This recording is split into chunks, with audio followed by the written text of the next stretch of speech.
సాయిరామ్. ఇప్పటి వరకు బాబావారి పారాయణంలో 9 అధ్యాయాలు చదువుకున్నామండి. బాబా ఎలా జన్మించారు, ఎక్కడ పుట్టారు, ఎవరి దగ్గర పెరిగారు, వేంకుశ దగ్గర ఎలా సకల విద్యలను నేర్చుకుని మన షిరిడి సాయిబాబాగా ప్రసిద్ధి చెందారు, ఇవన్నీ చూసామండి. ఈరోజు 10వ అధ్యాయం మొదలు. బ్రహ్మజ్ఞానము. సకల ఐశ్వర్య సంపన్నుడైన గుల్జార్ అనే ధనికుడు మాలేగాంకు సమీపంలో ఉండేవాడు. సాయిబాబా పేరు ప్రతిష్టలు విన్న తరువాత ఆయన దగ్గర నుంచి బ్రహ్మజ్ఞానాన్ని సంపాదించాలని నిశ్చయించుకొని రాను పోను టాంగాను మాట్లాడుకుని షిరిడీకి వచ్చి కాలం వృధా చేయక వెంటనే బాబా దగ్గర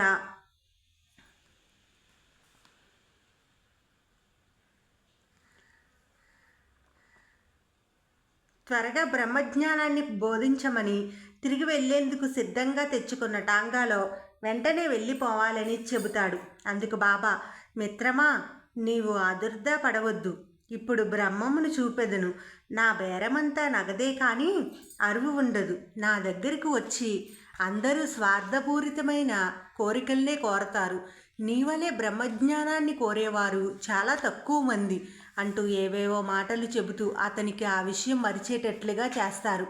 ఒక పిల్లవాడిని పిలిచి నందు మార్వాడి ఇంటికి వెళ్ళి 5 రూపాయలు అప్పుగా తీసుకురమ్మని పంపగా ఇంటికి తాళం వేసి ఉండుట చేత తిరిగి వస్తాడు.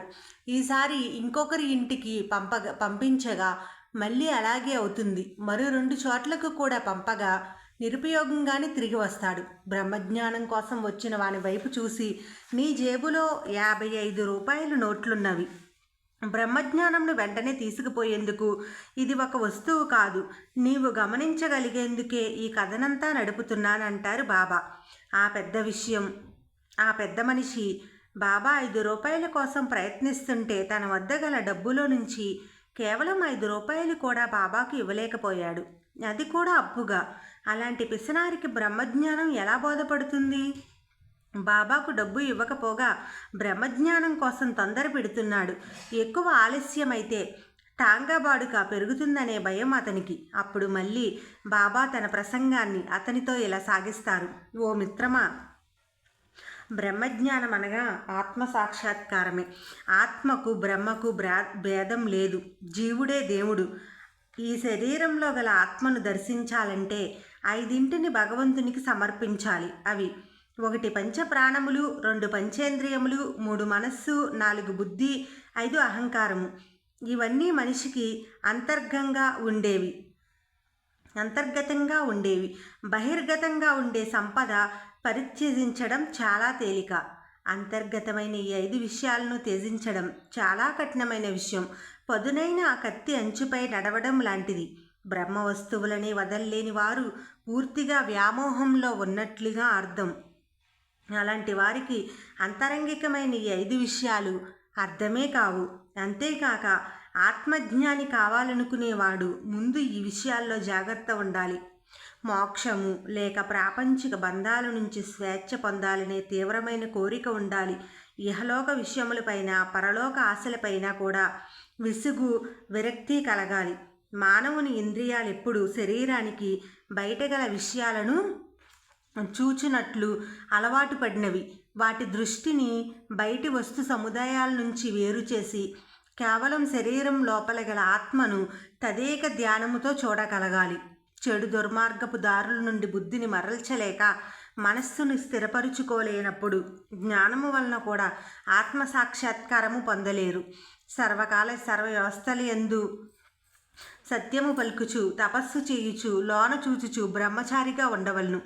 సంతోషమును కలిగించు వానికంటే మేలు కలిగించవానినే మానవులు కోరుకోవలెను. ప్రాపంచిక విషయాలు సంతోషాన్ని కలిగించును, ఆధ్యాత్మిక విషయాలు మేలు కలిగించును.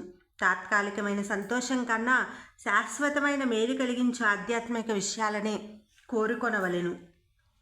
మనస్సును, ఇంద్రియములను స్వాధీనముందుంచుకొనవలెను. అట్లు కాక ఇంద్రియ సుఖముల వైపు మనస్సును పోనిచ్చిన అది బుద్ధిని కూడా అదే విషయాన్ని అప్పగించి ఆలోచింపజేయను. ఇక ఆధ్యాత్మికానికి తావుండదు. మనస్సును పవిత్రపరచవలెను. మనిషి తాను చేయవలసిన పనులను సక్రమంగాను తృప్తిగాను ప్రతిఫలాక్ష లేకుండాను నిర్వర్తించవలను. అప్పుడు మనస్సు పవిత్రపడును. పవిత్రమైన మనస్సులో నుంచే వివేకము పుట్టి వైరాగ్యము అభివృద్ధి చెంది ఆత్మజ్ఞానము కలుగును. లోభము, మోహము, ఆశాపాసములు తొలగనిదే జ్ఞానం లభించదు. ఈ స్థితిని ప్రతి సాధకుడు తనంతట తానుగా కష్టించి సాధించుకోవలెను. ఈ పై విషయములన్నింటిలోనూ స్థిరమైన తరువాత గురువు చాలా అవసరము. ఆ గురువు తాను స్వయముగా ఆత్మజ్ఞానమును పొందినవాడై ఉండవలను.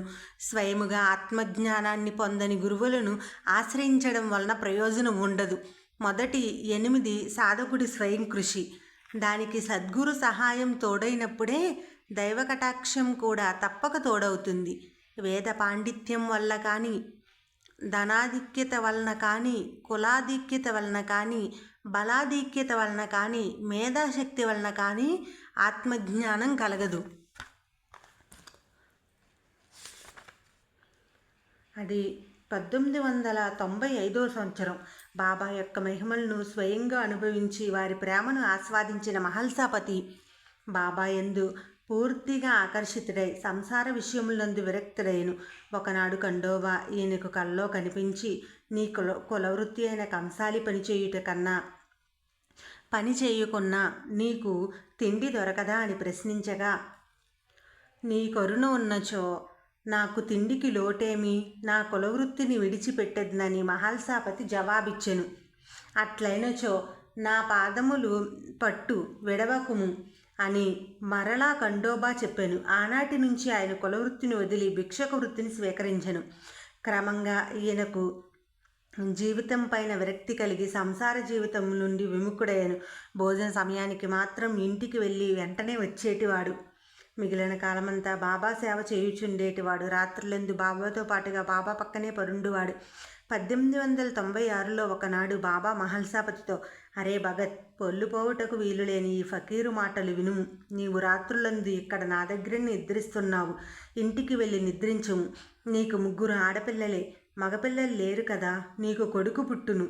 పొమ్ము, ఇంటిలో నిద్రించుము. నీకు తప్పక కుమారుడు జన్మించునను. మహల్సాపతికి పుత్రుని యందు కోరిక లేదు.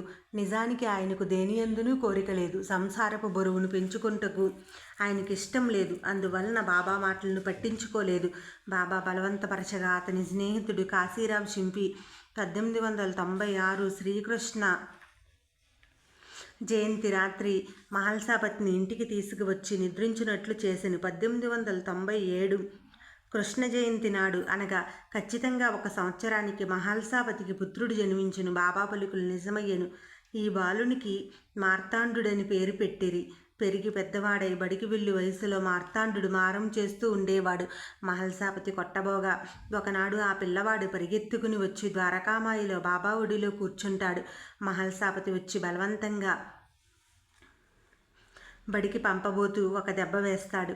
అప్పుడు బాబా అత్యంత కరుణామూర్తి అయి, మహల్సా, వీడిని గురించి నీవేమీ బెంగపెట్టుకోకు, వీడిని నేను పోషిస్తానంటారు. ఈ మార్తాండుడే పెరిగి పెద్దవాడై మార్తాండ మహారాజు అనే పేరుతో షిరిడీలోని మహల్సాపతి ఇంట్లో తన తండ్రి సమాధి పక్కనే కూర్చుని ఉంటాడు.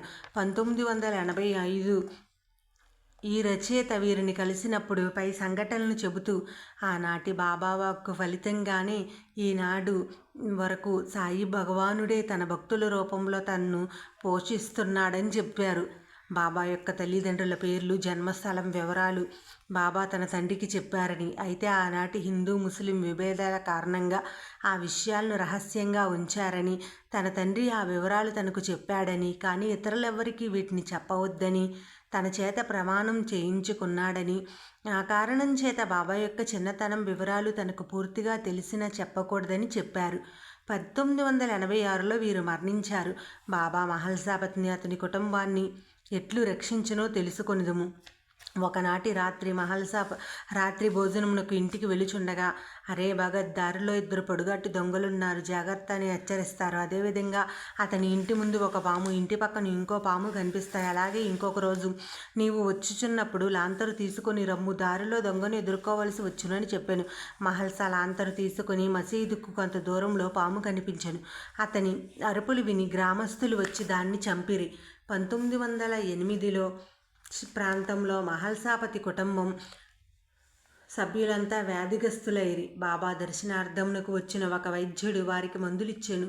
ఆ మందులు పనిచేయవని, తానే వ్యాధిని నయం చేస్తానని చెబుతూ బాబా తన సటకాను చేతపట్టుకుని ద్వారకామాయి చుట్టూ తిరుగుతూ, రమ్ము, నీ శక్తి ఏమాత్రమో నేను చూసేదంటూ బిగ్గరగా కేకలు వేసి కళ్ళెర్ర చేశాను.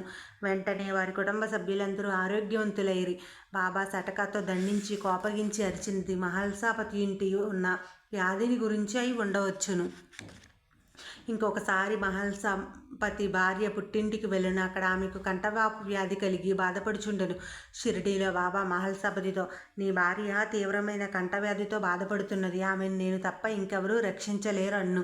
అందుకు మహల్సాపతి, నిజమే బాబా, మమ్ము రక్షించగలవారు ఈ ప్రపంచంలో మీరు తప్ప ఇంకెవ్వరూ లేరు అంటాడు. మహల్సాపతి మనోవాక్కాయ కర్మలతో త్రికరణ శుద్ధిగా బాబాయే తన సర్వస్వం అని నమ్మిన భక్తుడు. అందువలననే అడగకపోయినా, ఆయనకు తెలియకపోయినా కూడా తానే ముందుగా తెలుసుకొని ఆయన భార్య యొక్క జబ్బుని నయం చేశారు బాబా. ఓం సాయిరామ్. ఇక్కడితో 10వ అధ్యాయం